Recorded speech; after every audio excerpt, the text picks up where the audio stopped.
Bună și bine de Colțunaș, sunt Chiril de la Frusul TV și sunt aici alături de o persoană care este foarte harnică, să vedem ce face și pentru ce face.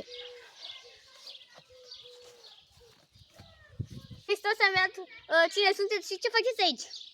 Adevărat am înviat, sunt Maria, contabilă a parohiei Frăsuleni și calculez cam câți bani ar trebui pentru repararea bisericii. Câți bani s-au cheltuit și câți bani mai trebuie? S-au cheltuit vreo 80.000 de lei și mai trebuie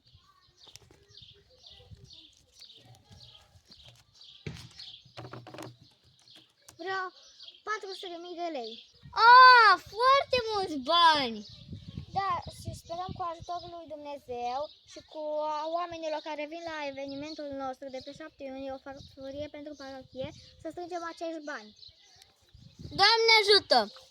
Cam atât din Frăsuleni, Românaș, vă pup!